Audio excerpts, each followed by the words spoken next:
ಇಂಥ ಕಡೆಗೆ ಬರ್ಬೇಕು. ಬಂದಾಗ ನಮ್ಮ ವಚನಕಾರ್ತಿಯರು, ನಮ್ಮ ತತ್ವಪದಕಾರ್ತಿಯರು, ನಮ್ಮ ಕೀರ್ತನಕಾರ್ತಿಯರು ಮತ್ತು ನಮ್ಮ ರೈತ ಮಹಿಳೆ, ನಮ್ಮ ಕೂಲಿ ಕಾರ್ಮಿಕ ಮಹಿಳೆ, ನಮ್ಮ ಉದ್ಯೋಗಸ್ಥ ಮಹಿಳೆ ಮತ್ತು ಮನೆ ಒಳಗೆ ಭಗ ಭಗ ಹೊರಗೆ ಜಗ ಜಗ ಇಟ್ಕೊಂಡು ಓಡಾಡ್ತೀವಲ್ಲ ನಾವು.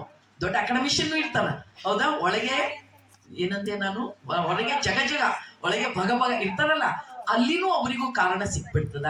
ಹಂಗಾಗಿ ನಾವು ಮಾಡ್ಬೇಕಾದ ಮೊದಲನೇ ಕೆಲಸ, ಮಹಿಳೆಯರ ಮೇಲೆ ಮಹಿಳೆಯನ್ನ ಕಾರಣಕ್ಕಾಗಿ ಬಹಳ ಕ್ರೂರ ರೀತಿ ದೌರ್ಜನ್ಯ ನಡೀತಿರ್ತದ. ಇದನ್ನ ಖಂಡಿಸಲಿಕ್ಕೆ ಪುರುಷರು ಮಹಿಳೆಯರು ನಾವೆಲ್ಲರೂ ಒಟ್ಟಾಗಿ ಬರ್ಬೇಕು. ಇಷ್ಟ.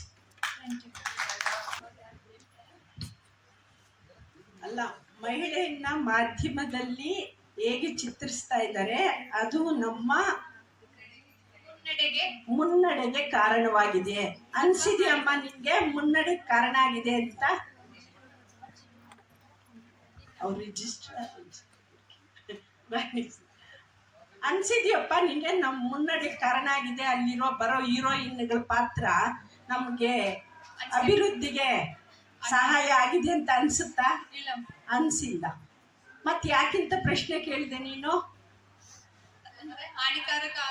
ಗೊತ್ತಾಯ್ತಲ್ಲ, ಅಭಿವೃದ್ಧಿಗೆ ಅವ್ರು ಯಾರು ನಮಗ ಮಾದರಿ ಅಲ್ಲ.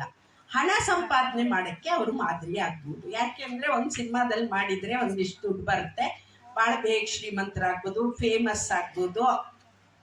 ಆದ್ರೆ ನಿಜವಾಗೂ ಅವ್ರ ಸಮಸ್ಯೆಗಳಿಟ್ಕೊಂಡು ಅವರ ಹಿಸ್ಟ್ರೀಸ್ ಬರಿತಾ ಇದ್ದಾರೆ. ನೀವು ಹಳೆಯ ಕಲ್ಪನಾ, ಜಯಂತಿ ಅವ್ರದ್ದೆಲ್ಲ ಬದುಕಿನ ಬಗ್ಗೆ ಬಂದಿದೆ. ಅದನ್ನ ನೀವು ಓದಿದ್ರೆ ಗೊತ್ತಾಗತ್ತೆ ಅವ್ರು ಎಷ್ಟು ಹಿಂಸೆಯ ಕೂಪದಲ್ಲಿ ಆ ಹೆಣ್ಮಕ್ಳು ನರಳಿ ಎದ್ರು ಅಂತ.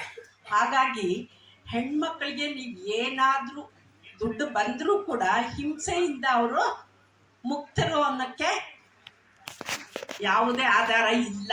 ಅವರು ಕೂಡ ಹಿಂಸೆಗಳ ಮೂಲಕನೇ ಬದುಕಿದ್ದು. ಹಿಂಸೆ, ಹಣ ಬಂದರೂ ಹಿಂಸೆ ಇರುತ್ತೆ, ಇಲ್ಲದೇ ಇದ್ರೂ ಇರುತ್ತೆ.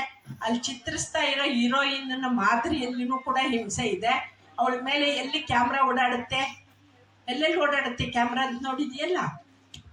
ಅದು ಯಾಕೆ ಓಡಾಡುತ್ತೆ ಅಂತಲೂ ನಿಮ್ಗೆ ಗೊತ್ತಾಗಬೇಕು. ಅದನ್ನು ನಾವು ಇಂಥ ದೊಡ್ಡ ಸಭೆಗಳು ಮಾತಾಡೋದಕ್ಕಿಂತ ಭಾಳ ಸಣ್ಣ ಸಣ್ಣ ಸಭೆಗಳಲ್ಲಿ ನಾವು